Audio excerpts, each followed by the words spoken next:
सत साहिब सतगुरुदेव की जय। बंदी छोड़ कबीर साहिब जी की जय। बंदी छोड़ गरीबदास जी महाराज जी की जय। स्वामी राम देवानंद जी गुरु महाराज जी की जय हो।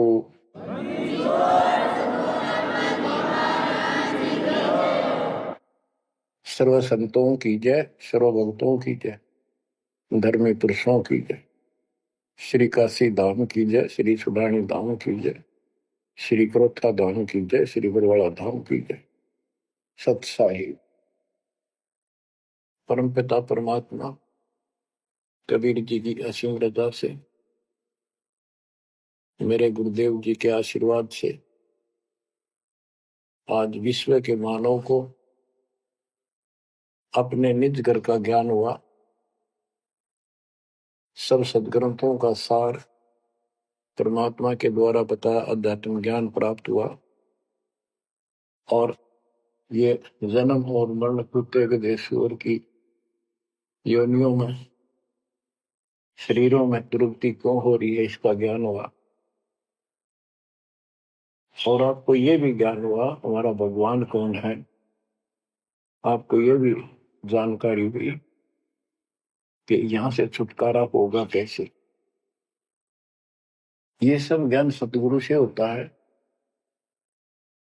तो दास जब भी मालिक को याद करता है तो अपने गुरु जी के एक एक वचन जो मुख्य तौर पर सुनाए गए थे तुरंत आत्मा में लगते हैं जाके और उनकी विशेष याद बनती है और कबीर जी की ये बातें याद आती है। अमरवाणी कबीर सतगुरु के उपदेश का लाया एक विचार, जय सतगुरु मिलते नहीं जाते नरक द्वार। नरक द्वार में दूत सब करते खिंचातान, उनसे कबू नहीं छूटता फिर फिरता चारों खानी। कबीर चार खनी में भरमता कबहू न लगता पार। सौ फेरा सब मिट गया मेरे सतगुरु के उपकार। जय जय सतगुरु मेरे की, जय जय सतगुरु मेरे की। सदा साहिबी सुख से बसियो अमरपुरी के डेरे। गुरुदेव की जब ये उपकार याद आता है उसके प्रति अनायास ही अपने आप उसकी जय जयकार करने को आत्मा पुकार उठती है। बच्चों, ये जो ज्ञान दास सुना रहा है सब सदग्रंथों शास्त्रों से प्रमाणित है और खुद परमात्मा स्वयं परमेश्वर बना के ये हमें ज्ञान बताया और फिर अपने बच्चों को ऊपर लेके गए, फिर नीचे छोड़ा। उन्होंने दिल खोल कर सच्चाई बताई, अपने समर्थ की जानकारी दी। उस घर का सुख और यहाँ के नरक का कष्ट याद दिलाया जो सत्य है। आज कोई सुखी नहीं धरती पर। इस बात को आप आसानी से समझ लेना। कबीर साहब कहते झूठे सुख को सुख है मान रहा मनमोद। एक छोटा सा गुजारा हो गया, अफसर बढ़ गया, नौकरी लग गई, कार होगी, कोठी होगी, माचा माचा करे। कल को मृत्यु के बाद वही कुत्ता बनकर उस कोठी के बाहर बैठेगा, कोई टूक नहीं डालेगा। ये कष्ट याद रखो जब ये भक्ति बनेगी। वैसे भक्ति हो ही नहीं सकती क्योंकि मनुष्य जीवन के अंदर इतनी राहत मालिक देता है उसको वो सुविधा खूब मिलती है। जैसे बच्चे स्कूल जाते हैं, पढ़ाई करते हैं, तो माता पिता उनको पूरी सुविधा देते हैं, अपनी स्थिति से बढ़कर, अपनी औकात से भी ज्यादा उन बच्चों पर खर्च करते हैं। और वो बच्चे पढ़ाई ना करके उन पैसों का दुरुपयोग करते हैं, उस समय का दुरुपयोग करते हैं कि तब बकवाद करें, फिल्म देखें या खेल में बढ़े रहे। तो अंत में वो फेल होकर के मजदूर लगते हैं। दास हरियाणा की इरिगेशन डिपार्टमेंट के अंदर सिंचाई विभाग में जूनियर इंजीनियर की पोस्ट पे था। तो वहां काम चल रहा था, हम खड़े थे, मजदूर भी थे। हमारा माइनर इरिगेशन का काम था। एक रोड का निर्माण हो रहा था वहीं पर। रोड के निर्माण पर मजदूर वहीं थे। हमारा भी काम उनके पुल बनाकर पार करना था, उस सड़क को निकाल के। वहीं खड़े थे। उनका एक्शन आया और फिर वो चला गया अपना देख दाख के। उस एक्शन के जाने के बाद एक मजदूर कहता है, ये मेरा क्लास फेलो था, मेरा सहपाठी था। मैं बकवादों में बड़ा रहा, पढ़ा नहीं, खेलने जाता, बीच में स्कूल छोड़कर बाहर भाग जाते, और मैं फेल हो गया, ये पास हो गया। देखा जिसकी किसी मौज है, गाड़ी में चलता है, बढ़िया कोठी बना ली है, और मेरे बच्चे वही रेत में पड़े हैं। यूं कहकर उसकी आंखों में पानी आ। कबीर साहब कहते, आज 6 दिन पाछे गए, गुरु से किया ना हित, अब पछतावा के करे, चिड़िया चुगी खेत। इसी प्रकार बच्चों, आज आप इस परमात्मा के कॉलेज में, स्कूल में, यदि आप ठीक से नहीं पढ़ोगे, नहीं सत्संग सुनोगे, सेवा नहीं करोगे, दान नहीं करोगे, मर्यादा का पालन नहीं करोगे, फिर ऐसे रहोगे। कबीर साहब कहते हैं, खिड़की दे दे रोवेगी सुरता, जब तुम चल लेगी अकेली। हे आत्मा, जिस परिवार को और जिस ठाठ बाट को, जिस राज को, जिस पद को देख कर आज जो भगवान याद नहीं आता, नालायक, यू तेरे साथ नहीं जाएगा। जिस दिन यम के दूध घसीट के ले जाएंगी, टक्कर मारेगी इधर उधर, डड्डा होगी बुरी तरह, तरीको भी सुनेगी। खिड़की दे रोगी सुरता, जब तू चल लेगी अकेली। आंख खोल ले। बच्चों, ये साफ बातें हैं, कति स्पष्ट है, 100% सत्य है, 200%, 1000% सत्य है। पर यह आत्मा क्यों ना मानती, यो मन ना मानने देता, तो यो मनाना पड़ेगा। अब इसका तरीका यही है, सत्संग सुनो, मनन किया करो, थोड़ी देर बैठ कर सोचा करो। यो नहीं बस सत्संग सुन रहे, बस बंद हुआ फटाफट बातें, वो करूंगा वो करूंगा, कर तो सारा लो। उसके अंदर भी परमात्मा मदद करेगा, तुम्हें लाभ मिलेगा ना। कति सिर पटक लियो, कोई राहत नहीं मिलेगी। अगर यूं सेठ बनते हो तो सारे बन जाते, सारे बाजे बाजे, फिर पल्ला कुछ भी कोई नहीं। बच्चों, आंख खोल लो बस। मैं तो आखिरी सांस तक ये बोलूंगा, क्योंकि मेरे अंदर तो ये फीड कर दिया मेरे दाता ने, मेरा कर्तव्य बना दिया। मैं अपने कर्तव्य पर उनको बोलूं नहीं। आगे आपकी किस्मत, आपके कर्म, आप कितना इसके ऊपर खरे उतरोगे, कितना इसको फॉलो करोगे। ग्रीव न्योली नाद सुभान गति, लड़े भुजंग हमेश, जड़ी जान नाम जगदीश है, विष नहीं व्यापै शेष। एक वाणी में कितना गजल का ज्ञान भर दिया। न्योल नाद सुभान गति, लड़े भुजंग हमेश, जड़ी जानो जगदीश का नाम है, नाम जगदीश है, विष नहीं व्याप्त शेष।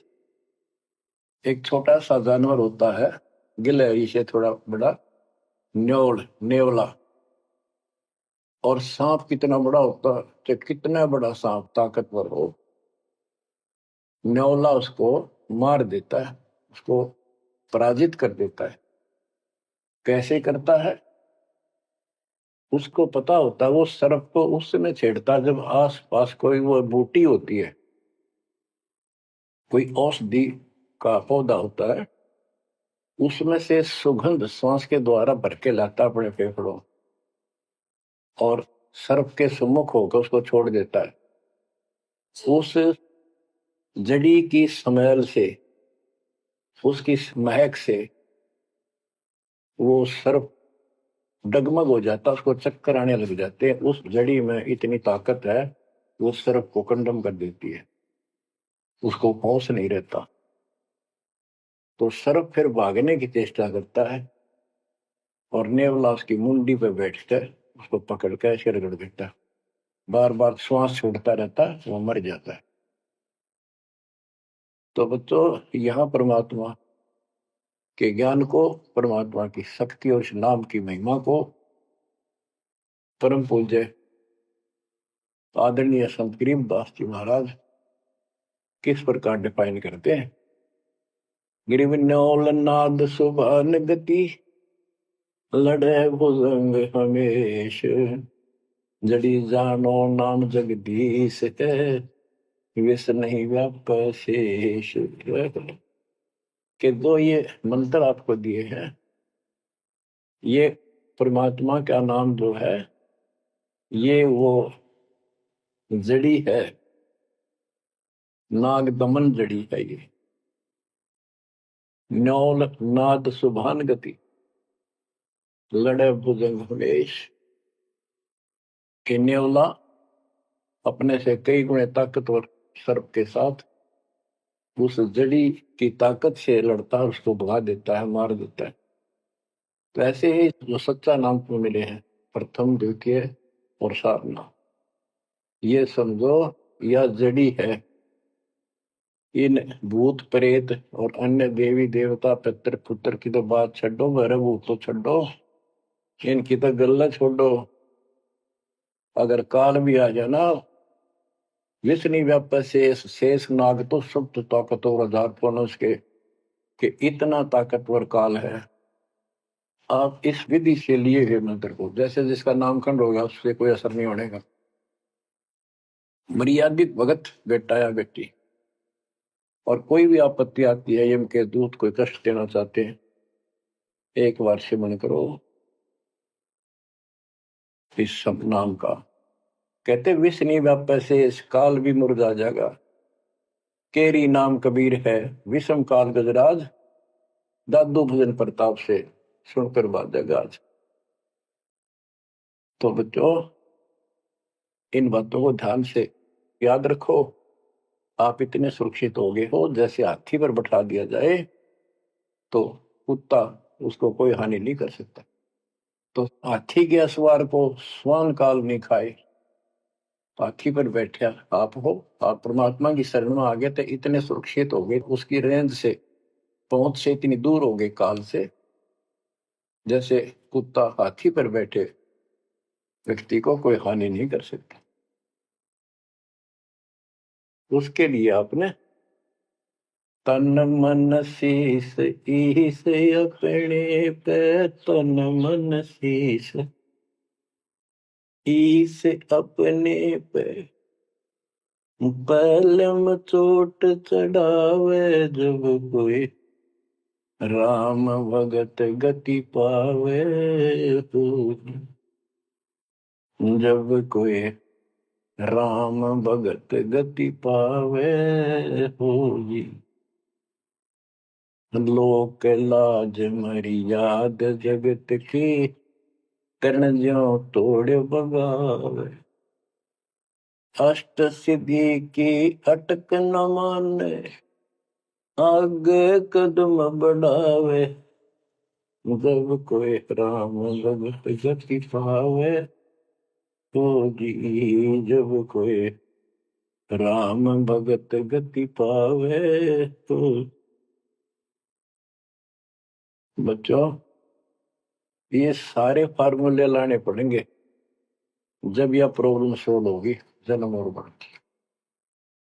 आप क्या बताते हैं?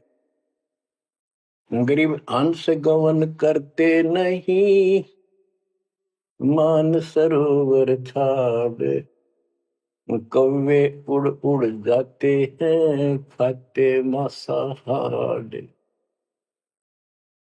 गिरव मान सरोवर मुक्ति फल, मुक्ता हल के ढेर, कौआ आसन नाम जे भूमि दीन सुमेर। गरीब कौआ रूपी भेख है, ना प्रतीत यकीन, 68 का फल मेट कर बहे दीन वे दीन। गरीब हंस दशा तो साध है, सरोवर है सत्संग, मुक्ता हलवाणी चुगे चढ़त नवेला रंग। और देख कितनी अच्छी व्याख्या की है संत गरीबदास जी ने, कमाल कर दिया। गरीब अंश गवन करते नहीं, मान सरोवर छाड़, कौवे उड़ उड़ जाते हैं, खाते मांसाहार। फिर बताया है, गरीब हंस दशा तो साधु है, सरोवर है सत्संग, मुक्ता हलवाणी चुगे चढ़त नवेला रंग। कि जैसे हंस गमन करते नहीं, मान सरोवर छोड़। हंस एक पक्षी होता, हंस उससे तुलना की है सटे हुए भगत, निर्विकार भगत, सच्चे भगत की। कि जैसे हंस एक पक्षी होता है, सरोवर के ऊपर, तालाब के ऊपर होता है जिसमें मोती होते हैं, और वहीं पर बुगला होता है, उसी जैसी सेम शक्ल होती है, उनकी पहचान नहीं कर सकते। उनकी पहचान इसी से होती है, जो मोती खाता है वो तो हंस, और मच्छी खाता है वो है बुगला। दोनों की सेम आकार शरीर का, ऐसी ही कलर सफेद होता है। और कौवे भी वही होते हैं, मांस मच्छी खाते हैं। हंस वो होता है जो भूखा मर जाएगा, पर मच्छी मांस मेंढकी नहीं खाएगा, मेंढक नहीं खाएगा। इसी प्रकार भगत वो होता है अपने धर्म कर्म पर रहेगा, बकवाद नहीं करेगा, चाहे कुछ भी हो। तो हंस गमन करते नहीं, मान सरोवर छाड़। सरोवर तो सत्संग है, इस सत्संग को सरोवर मानो, तालाब, टैंक, और भगत हंस है, ये इसको छोड़कर जाते थे, यानी परमात्मा की भक्ति त्यागते नहीं। और कौवे उड़ उड़ जाते हैं, जब कौवे जैसे विचारों के स्वभाव के व्यक्ति होते हैं, वो बकवाद करने बिना टेके नहीं। उनको कितनी सुविधा मिल जाए आश्रम में, वो अपने गंदे कर्म बिना टिक नहीं सकते, उनका स्वभाव इतना बिगड़ गया। तो यहाँ कहते हैं, गरीब हंस गवन करते नहीं, मान सरोवर छोड़े, कौवे उड़ उड़ जाते हैं, खाते मांसाहार। यानी बकवाद विकारी लोग सत्संग नहीं टिकते, छोड़कर चले जाते सत्संग। और हंस दशा तो साधु है, भगत है सच्चे, और सरोवर है सत्संग, मुक्ता हल वाणी चुगे। ये अमृत वाणी रूपी मोती खाते हैं, फिर चलत नवेला रह गए। इस ज्ञान को सुनकर आत्मा में और कसक पैदा होती है, तड़प पैदा होती है भगवान की तरफ, और ज्यादा लगन लगती है। मुक्ता हल वाणी चुगे, ये मुक्त होने की मोती रूपी वाणी चुगते हैं, खाते हैं, सुनते हैं, आत्मा का आहार है। फिर चढ़त नवेला रंग, और अजब गजब आत्मा के अंदर इसका असर होता है, प्रभाव पड़ता है। फिर वो बताते हैं, गरीब कोट वर्ष करे, संगत साधों की, पत्थर का जल में क्या भीजे, चंदन बन में रंग लागे, एक बांस बिटन भी ना सीधे। गरीबदास जी कितना प्यारी व्याख्या करते हैं कि कोटि वर्ष कर संगत संतों की, सतगुरु की, पत्थर का जल में के भीजे। पत्थर को पानी में डाल दो, कितने में? और चाहे 100 वर्ष के बाद निकाल लो, उसका कभी असर नहीं। उसको एक दूसरे के साथ बिठा दो, जब चिंगारी पाटेगी, जबकि पानी से तो सब नरम हो जाते हैं। इसी प्रकार बताया है कि जो निकम्मी आत्मा है, पत्थर हो चुके हैं काल के बकवाद कर करके, वो सत्संग में कितने दिन रहो, उनका कभी असर नहीं हो, उन बकवाद करनी ही करनी। गरीब कोट वर्ष करो संगत साधुओं की, पत्थर का जल में क्या बीजे, और चंदन बनना रंग ला दे, एक बांस बिटम भी ना सीधे। चंदन का एक पेड़ होता है, उसमें से समय निकलती, बहुत सुंदर गुड समय। और आसपास के जितने पेड़ उसके पास होते हैं, उनमें भी उसकी स्मेल से, उनमें भी स्मेल आनी शुरू हो जाती है। अगर उसको काट दिया जाता है दूसरे वृक्ष को, उसकी लकड़ी कहीं ले जाते हैं बाहर, तो उसमें स्मेल आती है, लोग चंदन समझते हैं। और कुछ नकली व्यापारी उनको चंदन के रूप में बेचते भी हैं। कहने का भाव ये है कि सतगुरु के पास रहने से, सत्संग सुनने से अच्छी आत्माओं का तो असर पक्का होगा। लेकिन बांस बिटम भी ना सीधे। बांस का जो होता है पेड़, एक जैसा बांस देखा आपने, ये पेड़ होता है इसका, लंबे लंबे होते, इस पे चंदन का कोई असर नहीं होता। तो जो बांस जैसे कट्टर इंसान है, जिनकी आत्मा गिर चुकी है, मर चुकी है, उन पर इनका असर नहीं होता। वो ऐसे लोग हैं, संगत माई कुसंगत उपजे, जैसे अपन में बांस, आपा किसके आग लगा हुआ कर बनखंड का विनाश।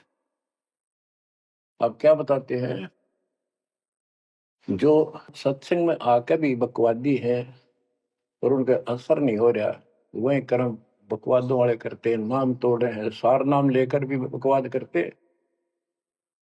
कई भक्त हैं, लिखे ऐसे हैं जैसे बहुत बड़े भगत है, बहुत निकट रहते हैं हमारे, और अंत में उनके कर्म इसे गद्दे पावे, हम सोच भी नहीं सकते। तो ये गलतियां हैं, इनको सुधारना पड़ेगा अपने। माई और बात तेरे काम न आवे, संतों शरण लाग रे, मुके सोवग पलत में बंदे, जाग जाग नर जाग रे, जाग जाग नर जाग, उठ सवेरे हुक्कावर लिया, उनके जाग्या नर भाग रे, शुक्रम किया ना करी रे बंदगी, फुटे तेरे भाग रे, फुटे तेरे भाग रे।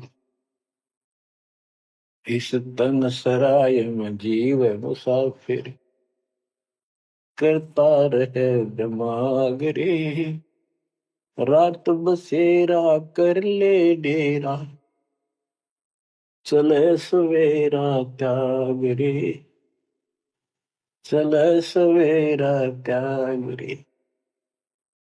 बगैर सच्चे ज्ञान के इंसान सारे जीवन में अपनी मनमुखी अटपट करके, यूं कर दूंगा, वो कर दूंगा, कोठी बना दूंगा, उसने ऐसे ठग लूंगा, ये ऐसे कमा लूंगा, यहाँ जमीन इतनी सस्ती मिले है, ऐसे कर लूंगा, कर ले। लेकिन भक्ति भी तो साथ कर ले। बरकत तो दाता ने देनी है, कर्म तो ज्यादा मिले नहीं, कितनी कोशिश कर लो। कर्म से अधिक लेना है तो धनी की शरण माना होगा। इस परमात्मा कबीर जी के हाथ में वो कलम है, जो पाप कर्म को काट के शुभ कर्म लिख देता है। आपके भाग बना है उसको भी लिख देता है, आपके संस्कार ठीक कर देता है। इस तन सराय में जीव मुसाफिर, करता रहे दिमाग रे, रात बसेरा कर ले डेरा, चले सवेरा त्याग रे, चले सवेरा त्याग रे। ये जीवन आपका एक न सोच लो स्वप्न है, और यह नींद जब खुलेगी, मृत्यु होगी जब आंख खुलेंगी, जब यह नींद टूटेगी सवेरा होगा, कुछ ही नहीं पाओगा उस बात। एक भगत बता रहा था, नाम लेने से पहले मैं रिक्शा चलाया करता हूँ, ने कल्पना हुई गाड़ी लूंगा और मैं खूब टी टी करके चलाया करूंगा। सपना भी वही आ गया, जैसे मैंने बढ़िया गाड़ी ले ली और किराए पर ला रखी है, खूब जोर से चला रहा हूँ, बढ़िया रोड है, आगे एकदम ब्रेक मारने लगा, जोर से पैर मारा, वहां पट्टी पुरानी रजाई थी, उसमें कार पार पैर निकल गया, वह भी पाट गई। उठा तो देखा ना को कार ना गाड़ी, वो झोपड़ी में पड़ा हूँ। तो बच्चों ये सपना साजा टूट टूट के तो मुंड पकड़ हुआ है।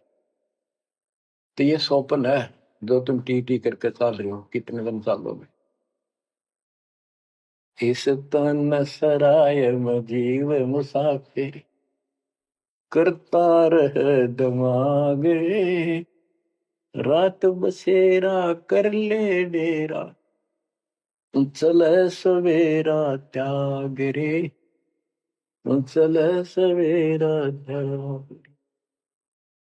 तुम ता चोला बना न मोड़ना, लगे दाग पे दाग रे, दो दिन की गुजरान जगत में, क्यों जड़े बरानी आग रे, क्यों जड़े बरानी आग रे।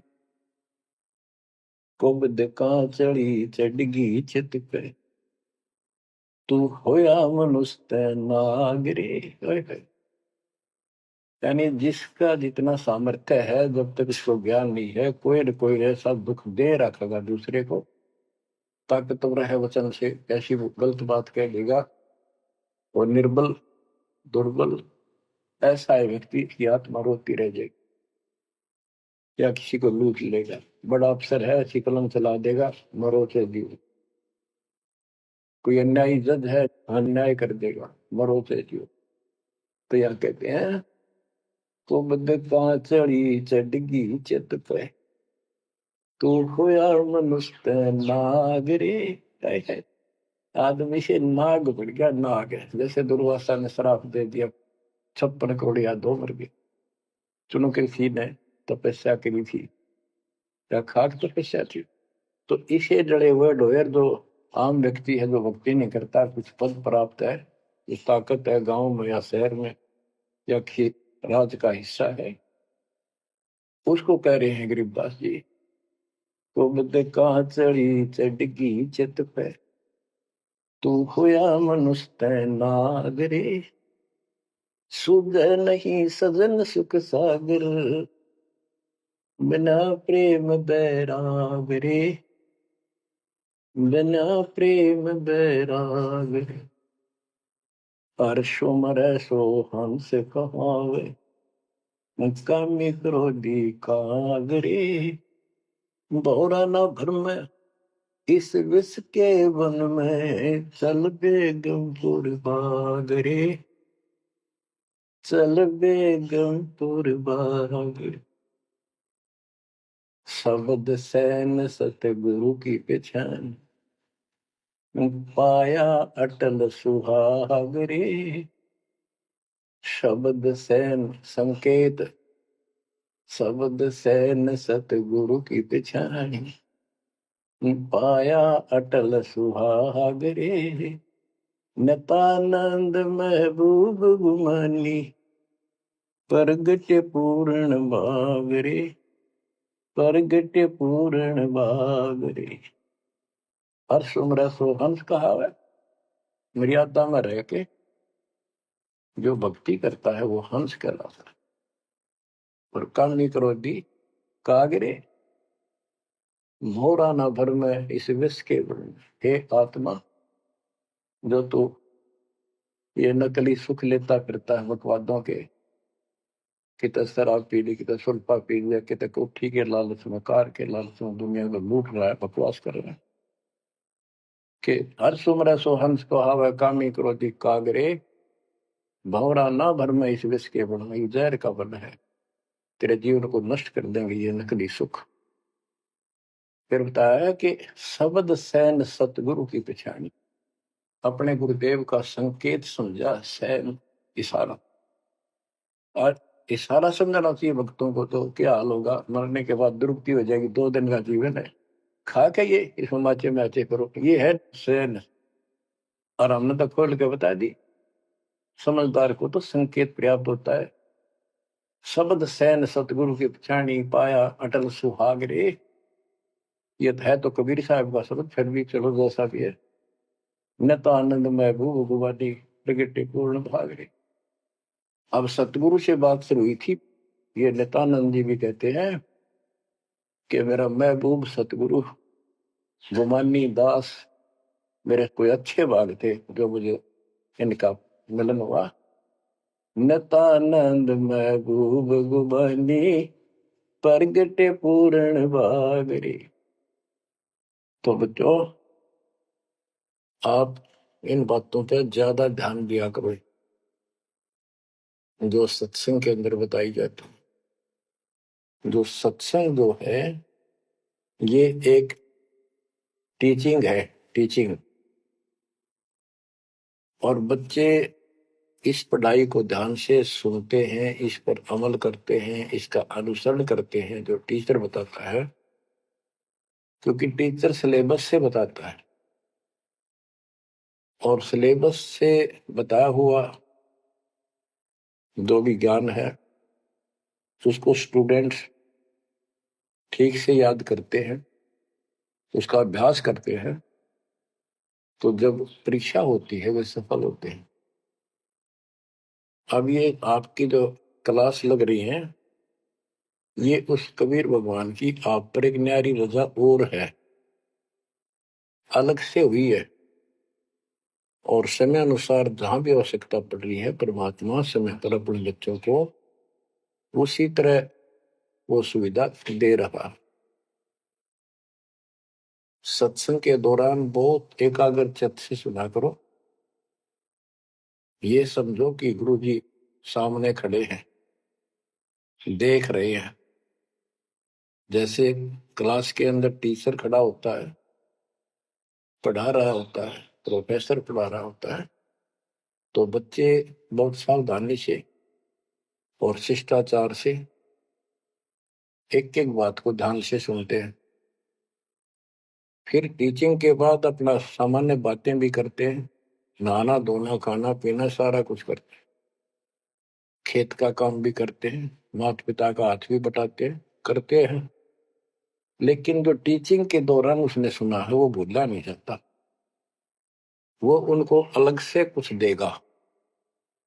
और उसके सुनते सुनते सुनते वो एक दिन एमएससी, टेक, इंजीनियरिंग, डॉक्टरी, पता नहीं क्या क्या पढ़ाई पढ़कर विद्वान बन जाते हैं। इसी प्रकार आप इस ज्ञान को सुनते रहोगे, सुनना पड़ेगा। हजारों से ज्यादा सत्संग रखे, उनको ऐसे ही सुना करो, 1 घंटा अवश्य लगाओ। दिन में 1 घंटा भी लगाओगे तो भी बहुत कुछ मिलता रहेगा, भूल नहीं पड़ेगी। काल का आपके ऊपर बहुत भयंकर दबाव है, बहुत प्रेशर है। इतना ज्ञान सुनते हो, जितना दास चाह रहा है आपके अंदर, वो प्रेरणा अभी बनी नहीं है, पर बहुत कुछ बात लवा लगी है। निकट हो और सुनते रहो। और ये समय निकालना भी मालिक की कृपा है ना, तो कल पता नहीं इस समय को कहाँ बिरान माटी में दुर्गति के अंदर लवा दे, कोई और समस्या खड़ी कर देगा, सारी टेंशन वही दिमाग वहां घूमता रहेगा, या कोई बीमारी हो जाएगी उस पर टेंशन, हॉस्पिटल में पड़े रहेंगे। तो ये परमात्मा की असीम रजा आपके ऊपर है, एक कलम तोड़ कृपा है। और ये बातें कहने सुन की नहीं, ये कर पाड़न की है। ध्यान दो, इस गंदे लोक की स्थिति से आपको पूर्ण रूप से परिचित करा दिया गया है। यहाँ एक पल का भरोसा नहीं, तुम क्यों आंख बंद करके बैठे हो इस गंदे लोक में, इसी व्यवस्था में उलझे रहोगे क्या? ठीक है, अपने अपने रुआ के लिए करना पड़ेगा, करते रहो, पर भगवान की कसक दिल में अलग से रहनी चाहिए आपके। एवं नहीं सुनना, सुना दिया तुमने, सुन लिया, थोड़े बहुत मंत्र कर लिए, सुबह दोपहर शाम की आरती कर ली, अच्छी बात है, लेकिन यह कसक पैदा नहीं हुई तो बात फिर अधूरी रह जाएगी। आप क्या बताते हैं? गरीब दरस परस नहीं अंतरा, रूमी वस्त्र बीच, पारस लोहा एक डग, पलटे नहीं अभीच। उदाहरण देते हैं कि जैसे कई भक्त ऊपर से इतने परम भगत दिखाई देते हैं और गुरु जी के कतीजा में बहुत निकट और अच्छी आस्था वाले हैं, लेकिन इससे बात बनेगा नहीं जब तक दिल से नहीं चाहोगे गुरुदेव को और मालिक को। एक उदाहरण दिया है कि दरस परस नहीं अंतरा, रूमी वस्त्र बीच। पारस एक पत्थर होता है, लोहे को टच करते ही सोना बना देता है, ऐसे छूते ही। और कहते हैं लोहे और पारस साथ साथ रखे हैं। यदि एक रूमी वस्त्र बाल जितना पतला कपड़ा, यदि इतना भी बीच में गैप रह गया पारस पत्थर और लोहे के, कितने दिन रखा रहो, उसमें कोई चेंज नहीं होगा, कोई परिवर्तन नहीं होगा। इसी प्रकार अपने गुरु और भगवान के प्रति जब तक आपकी आस्था कति दिल से नहीं जुड़ेगी, बिल्कुल दिल से, वो कसक आपको अपने आप महसूस होगी कि इस संसार में आपका कोई नहीं है। जितना भी परिवार रिश्तेदारी है, ये हमारे संस्कार पूर्व जन्म के लेन देन, ये ऋण उलझा पड़ा है। इस ऋण को भी अब दाता आसानी से सुलझाएगा, आपको पता भी नहीं लगने देगा, आपके संस्कार चेंज करेगा, आपके संस्कार बदल देगा, करेगा उसके जो दिल से जुड़ जाएगा, तन मन धन, मन कर्म वचन से मालिक पे समर्पित हो जाएगा। आपको प्रमाण देता हूं, जैसे बेटा है बेटी है, ये हमारे कुछ पिछले संस्कार कोई ऋण है। जैसे आजकल बेटी का विवाह करना पड़ता है, कितना खर्च होता है। आपको बताता हूँ, एक व्यक्ति कह रहा था, मैं बोला मेरा 3 कन्या होगी और हमारे यहाँ तो बहुत खर्च करते हैं, ब्याह पता खर्च करें करें 10-20 लाख तो कम से कम है, और फिर लड़की के बालक हुए तो अपने घर बुलाते हैं, माँ के घर, और उसके ऊपर फिर कम से कम 10 लाख रुपए यो खर्चा और होता है, यो एक ब्याह और होता हमारे यहाँ। ये ऐसी परंपराएं हमने आप सर पर रखी हैं, और भी दूसरे समाजों में देख लो, बहुत खर्चे होते हैं, और लड़की को हमने अपने आप बोझ बना रखा है। बच्चों, अब परमात्मा ने कैसी कृपा की है, दास ने मालिक का आदेश और गुण अवगुण सारे क्लियर कर दिए कि भाई ऐसा करने से ऐसा हानि, ये करने से ऐसे लाभ। अब जैसे उदाहरण दिया आपको बच्चों का विवाह करने के लिए, श्री देवी पुराण के अंदर लिखा है कि देवी ने अपने तीनों पुत्रों की शादी ऐसे सिंपल वे से की, वचन से। 3 पुत्री उत्पन्न की, 3 वो पुत्र पहले हो रहे थे, वो वचन से पैदा की, वो अपने संसारिक क्रिया से पैदा किए थे, और तीनों को बुला बुला के कह दिया, ले बेटा यह तेरी पत्नी, ये तो उसका पति, जाओ अपना घर बसाओ। ना कोई बराती था, ना कोई बाती था, ना कोई कढ़ाई चढ़ाई, ना बाजे बजाए। ये बाद की बकवाद शुरू कर दी, संस्कार ऐसे जोड़ दिए जाते। तो अब हम इसी तरह कर रहे हैं, और पता नहीं कई हजार बेटियों का विवाह ऐसे सिंपल वे से कर दिया। ये संस्कार बदल गए, ये लेन देन कर्ज मालिक ने कलम से काट दिया। और आप बच्चों ने भी इस बात को एहसास कर लिया कि सचमुच ये व्रत की बकवाद है। एक पवित्र नाते को, बेटी को गौ के साथ धन है बेटी, माँ बाप के रहेगी वहां कमावे, आगे जाएगी वहां उसको ऐसे सारे ताण कर रखे कुछ दिन तो, और कभी ना नहीं करती। तो ऐसी पवित्र आत्मा को अपने लेन देन कर्ज के कारण हमने दुश्मन बना रखी थी, पेट में मारने लगे गर्भ के अंदर। अब बेटी बोझ नहीं, परमात्मा की कृपा से तो ये संस्कार बदल गए। ये कलम से काट दिए दाता ने, वो लेन देन खत्म कर दिया आपने। अब हम भक्ति करेंगे। अब भी जो लोग भक्ति नहीं करेंगे, इन बकवादा में रहेंगे, मालिक ने इतने हल्के कर दिए, तो उनको भगवान कैसे पसंद करेगा। तो बच्चों, अब इस समय को संभालो और इस परमात्मा की समर्थता से परिचित हो जाओ। इस गंदे लोक ने अच्छी तरह समझ लो, यहां तुम नहीं रह पाओगे। और एक अंदर कसक बनाए रखो नारी कि ठीक है, जब तक यहाँ है वो परिवार में रहो, मिलकर रहो, और सब ना अपने मालिक की बातों में और जाकर रखो, और गप्पे कम मारो। और गप्पे मारने की बकवाद पे मतलब की है, अपना जब टाइम लगा मालिक की चर्चा शुरू करते, कोई कथा देख ले, कोई वैसे भाई बहन की चर्चा करो, देखो उनका इतना दुख था, मालिक की दया से इतना सुख होगा। इससे ये मन का लगाम डली रहेगी। यदि तुम सत्संग सुनने के बाद फिर बाद में वही अपने गृहस्थी उधर की बेत की बातें करती हो, फोन पर बैठ कर करते रहते हो, फलाने से मर ले, दकड़े से कर ले, तो इनसे मालिक राजी नहीं होगा, आपको फिर कष्ट शुरू हो जाएगा।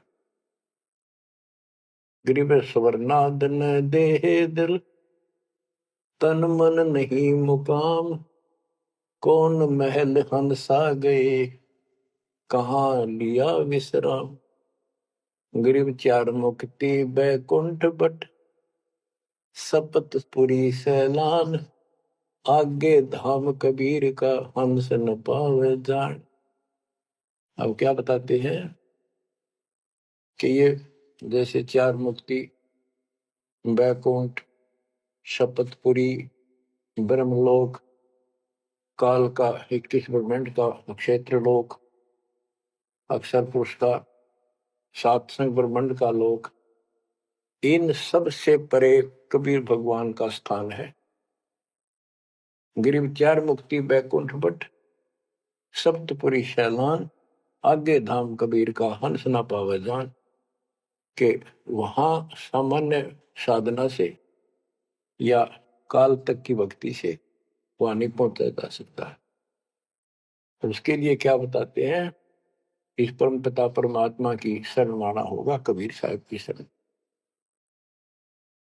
गरीब काया काशी मन मगहर, दोहों के मद कबीर, काशी तज मगहर गया, पाया नहीं शरीर। गरीब काया काशी मन मगर, अर्श कुर्स बीच मुकाम, जहां दुलहदी घर किया, आदि अंत विश्राम। बच्चों, परमात्मा कहते हैं कि वो दुल्हा सतलोक में निवास करता है, और वहां जाने के लिए आपको पूर्ण गुरु की आवश्यकता पड़ती है, और अपने मन का दोष दूर करना होगा। जैसे नाम भी ले लिया और खूब सेवा भी करते हो, भक्ति भी करते हो, अच्छी बात है, और मन में वही उठा पटक और दोष द्वेष लालच लोभ भरया है, तो के भक्ति करी। एक समय की बात है, गोपी चंद तथा भर्तरी ये दोनों राजा थे, और राजाओं के पास कोई कमी नहीं होती धन की, सारा सुख होता है, पैसे, हीरे, मोती, लाल। परमात्मा पाने के लिए उस सारे सुख को छोड़कर और गोरखनाथ जी के शिष्य बन गए। कति त्यागी बैरागी हो गए, तन पर एक लंगोट रखे, हाथ में करमंडल, जैसा उनका वेशभूषा होती है वो रखते। एक दिन गोपी चंद और भर्तरी जा रहे थे रात्रि में, चांद की रोशनी अच्छी थी। किसी ने रास्ते में पान खाकर थूक रखा था और उसका बुलबुला सा बन गया। ये दोनों वहां जा रहे थे तो चांद की रोशनी में वो बुलबुला सा चमका। भर्तरी को लगा कि ये लाल पड़ा है, लाल हीरा। उसने एकदम उस पर हाथ मारा ठाण खातर, उसका हाथ धस गया थूक में। अरे गोपी चंद हंसे। गोपी चंद बोले, नाथ जी क्या मिल गया ऐसा, कैसे बैठ गए चलते चलते।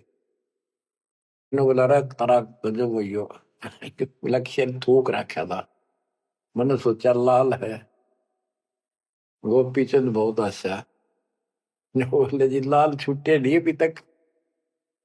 बोला भाई ये मन बड़ा निकम्मा है, मैंने सोची अब ठा लिया डपड़ा पड़ा के काम होगा, कि तो भंडारे कराएंगे, खर्च कर देंगे। तो बोले ठीक है। तो गरीबदास जी कहते हैं, एक उदाहरण और देते हैं गरीबदास जी। गरीब बेरा साटे बेचिया, बैरागर सुल्तान, मालिन को जाना नहीं, बेबुद्धि खेचा तान। गरीब शेर बेर पलड़े चढ़े, एक पड़ा भो माही, मालिन और सुल्तान को हिलकारे ले जाही। 2.5 लाख की पावड़ी, एक पैसे का बेर, देख अदब सुल्तान को कैसी डारी मेर। तो कहते 2.5 लाख के जूती थी जिसमें लाल और हीरे पन्ने जुड़े हुए थे, और 1 पैसे का बेर। यानी मालन ने कहा कि बेर जो है 2.5 आने का शेर दूंगी, 2 आने के शेर। भूख लग रही थी सुल्तान को जब घर छोड़ कर चला, और सब त्याग दिए थे, कंबल लपेट रखी थी साल सा शरीर पर, और जूती पहन रहा था वो कीमती। भूखा मरे था तो उसने कहा मैंने बेर दे दे, या दोनों जूती रख ले, ये 2.5 लाख कीमत है। वो 2 आने के बेर, एक शेर तुलवा लिया और जूती धर दी। तोलते समय एक बेर पालड़े से नीचे गिर गया तराजू से।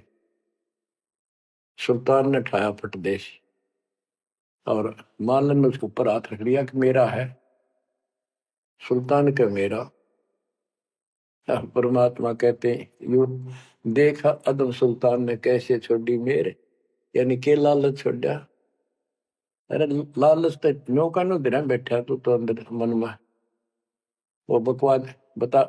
ये नहीं विचार किया 2.5 लाख की पावड़ी जुत्ती डाल दी, एक पीछे के बेर को ऊपर क्यों बकवाद कर रहे हैं। तो ये सारी दोष आपन निकालना पड़ेगा, इतनी ऊंचा उठाना पड़ेगा अपनी बुद्धि को। संसारिक लोगों की तो वृत्ति ऐसी होती है, पर सब कुछ त्याग के तो परमात्मा कहते हैं उसका एक लगा थप्पड़ असली रूप में आ गए। बोला भले आदमी के राज त्याग गया तने, तो राज अंदर ही लिए फिर रहा है। अपनी भूल का एहसास हुआ, महाराज बहुत नीच सही मन, देख कितनी बकवाद भरी है, बहुत बड़ी गलती होगी, दया करो। तो बच्चों इस प्रकार आपने भी थोड़ा सा ऊंचा उठना पड़ेगा। परमात्मा के लिए छोटी मोटी बातों पर अड़ंगा नहीं अड़ाना चाहिए। संसारी लोगों की रीति किसी हो, पर अपनी धर्म नीति को आगे रखे, उसके कारण आप ऊपर उठ जाओगे। गरीब 9 लख नानक नाद में 10 लख गोरख तीरे, लाख दत्त संगी सदा चरणों चरत कबीर। गरीब 9 लख नानक नाद में 10 लख गोरख पास, अनंत संत पद में मिले कोटि तेरे रविदास। गरीब रामानंद से लक्ष गुरु त्यारे शिष के भाई, चेलों की गिनती नहीं पद में रहे समाये। गरीब खोजी खालक को मिले ज्ञानी के उपदेश, सतगुरु पीर कबीर हैं सबका हो उपदेश। गरीब दुर्वासा और गरुड़ से कीना ज्ञान समोद, अरब रामायण मुख कही वाल्मीक को शोध। परमात्मा जो भी भक्ति पर लगे हुए हैं उन्हें अपने बच्चों को सबको मिलता है। दुर्वासा से मिले, गरुड़ से मिले, काकभूषण से मिले, शिव जी से मिले, विष्णु जी से मिले, ब्रह्मा जी से मिले, सबको मिलते हैं। देवी जी से मिले, ये नहीं छोड़ते किसी। हमारी बुद्धि काल में कति घुमा रखी है, ये बात हमारा समझ में आइए को भी। अब क्या बताते हैं कि वाल्मीकि के रूप में पांडवों की अश्वमेघ यज्ञ में परमात्मा ने कैसा कमाल किया। गरीब फिर पांडवों की यज्ञ में शंख पचायन टेर, 12 कोटि पंडित जहां पड़ी सबन की मेर। गरीब फिर पांडवों की यज्ञ में शंख पचायन टेर, 12 कोटि पंडित जहां पड़ी सबन की मेर। यानी सबकी मरोड़ निकल गई जब पांडवों के अश्वमेघ यज्ञ में परमात्मा ने सुपत रूप में वाल्मीकि रूप में जाकर शंख बजाया। उसमें 12 करोड़ पंडित बैठे थे। गरीब 33 कोटि यज्ञ में आए 88 सारे, 12 कोटि वेद के वक्ता सुपच का शंख बजारे। होए होए। कहते पांडवों की यज्ञ में 33 करोड़ देवता, 88,000 ऋषि और 12 करोड़ वेद के कंठ से याद करने वाले, डेली पढ़ने वाले पंडित। वह उनसे वो काम सिद्ध नहीं हुआ और सुपथ उस हरिजन शूद्र वाल्मीकि से वो शंख बजा। यानी ये बताते हैं मनुष्य जीवन प्राप्त करके जाति से कोई लिंक नहीं मौलिक का, ना किसी मजहब धर्म से। वो परमात्मा की भक्ति सच्ची हो उससे सब कुछ प्राप्त होता है। गरीब फिर पंडों की यज्ञ में शंख पंचायन टेर, 12 कोटि पंडित जहां पड़ी सबन की मेर। गरीब करी कृष्ण भगवान को शरणामृत से प्रीत, शंख पंचायन जब बजा लिया द्रौपदी सीत। कहते हैं उस वाल्मीकि के चरण धोके श्री कृष्ण जी ने पिया और द्रौपदी ने पिया जब जाकर शंख बजाया। गरीब 12 कोटि पंडित जहां और ब्रह्मा विष्णु महेश, शरण लिए जगदीश को जिसको रटता शेष। गरीबदास जी कह रहे हैं कि 12 करोड़ पंडित थे वहां पर, ब्रह्मा विष्णु महेश, और कृष्ण जी ने उस वाल्मीकि के चरण छुए, शरणामृत पिया। शेष नाग भी जिसकी पूजा करता है, इनका सबका चौंध लाग रही है। शेष नाग भी श्री कृष्ण को भगवान मान रहा है, विष्णु जी को। और अब आपको पता भगवान है कौन, तो जैसे भी जिसको तुम संपूर्ण शक्तिमान बैठे हो उससे भी काम ना बढ़े। हर एक बाल में एक छोटी जाति वाले से, और वो शंख बज गया, अनमोल काम हुआ।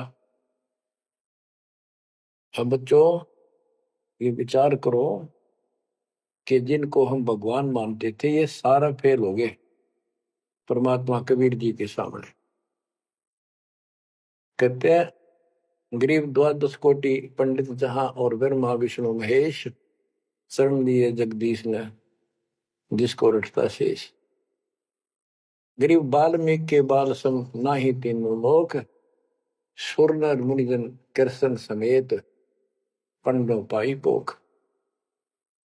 बच्चों, ये आप महाभारत में भी सुना करते पहले हम खूब, और ये क्या करते, प्रश्न तो उठाया करते, वे कृष्ण जी से शंख नहीं बजा और उस वाल्मीकि सुपर सुदर्शन से कैसे बच गया। तो वो हमारे धर्म गुरु जैसा उत्तर देते हम उन्हें सच्चा मान लिया करते, सत्य है, क्योंकि स्वयं ज्ञान नहीं था। वो कहा करते थे कि सुदर्शन उनका परम भगत था। भगवान भगत को महिमा देते हैं। ये तो ये बात दिमाग में, 33 करोड़ देवता, 88,000 ऋषि, ब्राह्मण 12 करोड़, क्या उनमें उसका कोई भगत नहीं था। श्री कृष्ण ने खा ली रोटी, शिव जी ने खा ली, ब्रह्मा जी ने भोजन पा लिया। ये तो ई बात समझ में यह कहानी के थी। तो ये तत्व ज्ञान था, ये उड़ जा रखा था। 9 मन सूत, कबीर साहब कहते 9 मन सूत उड़ जिया, ऋषि रहे जखमार, सतगुरु ऐसा सब जाते उड़ जिया ना दूजी बार। अब ये 9 मन सूत सुलझ गया, अब इस कलयुग मत उड़ जाएगा नहीं। बच्चों, अजब गजब कर दिया दाता ने आपके ऊपर कलम तोड़ दी, ऐसा निर्णायक दातन ज्ञान आपको प्राप्त करा दिया। देखो, आप शिक्षा ग्रहण करते हो, अच्छी बात है, इंजीनियरिंग कर ली, डॉक्टर बन गए, IAS IPS बन गए, या कोई और टीचर लाइन में चले गए। ये तो सिर्फ एक रोजी रोटी का काम है बस, इससे और कोई ज्यादा लाभ नहीं होने का। और ये रोजी रोटी भी सब ना मिलती, पढ़ रहे तो पता नहीं कितने शिक्षा ग्रहण करते हैं बच्चे। यह शिक्षा आपको इसलिए दिलवाई है परमात्मा ने कि आप कल्याण करा लो। नहीं तो गरीबदास जी ने बताया, कोट जन्म तन भरमत हो गए, कुछ नहीं हाथ लगा रे, कुकर शुकर खरबा बोरे कौआ हंस बुआरे। कोटि जन्म तू राजा की, ना मिटी न मन की आशा, भिक्षुक होकर दर दर घूमा, मिला ना निर्गुण रासा। इंद्र कुबेर ईश की पदवी ब्रह्मा घुमराया, विष्णुनाथ के पुर को जाकर तो फिर उठा। अब ठीक है, तुम ईसन फाइनल माल बैठे, बहुत अच्छा पढ़ गया बेटा बेटी, बहुत बढ़िया नौकरी लगी, वाह वाह वाह। के इंद्र कुबेर ईश की पदवी ब्रह्मा वर्ण घुमराए, विश्वनाथ के पुर को जाकर फिर भी वापस आए। गरीब 3 लोक का राज जय जीव को कोई दे, लाख बधाई क्या करे जो नहीं नाम तेरे। एक छोटी सी पोस्ट या पद या मंत्री, मुख्यमंत्री, प्रधानमंत्री बन गया, छड़ दे गल्ला कुछ ना दे रहा बात में। एक कोडी का जीव नहीं जिसके पास सच्ची भक्ति नहीं। आपके ऊपर जो मालिक ने कृपा करती, पुण्यात्मा हो, आप सामान्य आत्मा नहीं हो। दास को 27 साल हो गए यही आवाज, यही परमात्मा की महिमा गुणगान करते करते। परमात्मा का कुत्ता हूं मैं, उसका निर्देश है, आदेश है, इसलिए आप धनियों को जगा रहा हूं, भौंक रहा हूं। और कुत्ता जब भौंकता है तो मालिक ने समझ लेना चाहिए कोई आपत्ति है, उठ के जागना चाहिए, इधर उधर देखना चाहिए, अपना धन संभालना चाहिए। आंखें खोल लो, कुर्बान हो जाओ। ये बार बार दास जो कह रहा है, कोई मूर्ख नहीं, मैंने कोई स्वार्थ नहीं आपसे, लेकिन आपका भविष्य, आपकी दुर्गति खड़ी दिखाई देती दास को। आपकी ऐसी ब्रह्माटी असंग बार होली, कुत्ते गधे सुअर बनकर धक्के खाए आपने, अब भी डर नहीं लगता। अब तो ये नशा उतर जाना चाहिए आप लोगों का। क्या ये मैं भी बोलने जाऊं तुम सुने जाओ, या भेड़ वाले बीन मत बनाइयो इसने। इसका कुर्बान हो, जकड़े जाओ, मालिक के साथ लिपट जाओ, कुर्बान हो जाओ। ये कहने सुन की बात नहीं, ये कर पड़। क्या गरीबदास जी मूर्ख थे इतना मोटा ग्रंथ लिखा?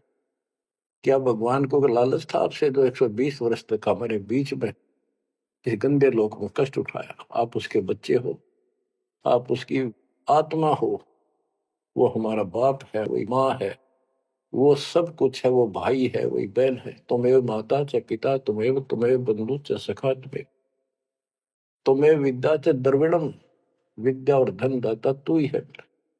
तोमेव मम सर्वम देव देव, हे देवों के देव, हे मालिकों के मालिक, मेरे तो आप ही सब कुछ हो। ये भाव हो बेटा बच्चों तुम्हारा। ये वो पिता है, ये बाप भी यही है, माँ भी हमारा यही है, ये हमारा भाई भी यही है, सच्चा साथी सखा फ्रेंड भी यही है। अगर विचार करोगे तो जिनके ऊपर मुंह धोए बैठे हो, जिनके ऊपर तुम सारा मान रहे हो, चाहे आपका प्रधानमंत्री मित्र है, प्रधानमंत्री मर जाता है कि सारा था उसका, खुद मौत होगी कि रक्षा करी उस प्रधानमंत्री ने। और ये परमात्मा यहाँ भी साथी, संसार छोड़ के जाओगे बच्चों तो भी साथी। ऐसे साथी को बोल के आंख बंद करके बैठे हो, खोल लो नाक में, खोल लो बच्चों, मर बैठो इस मालिक को पाने के लिए। परमात्मा आपको सद्बुद्धि दे, आपके गंदे लोक की याद सदा बनी रहे, आपका भविष्य नरक बनने से बचे, आपको मोक्ष दे दाता सत साई।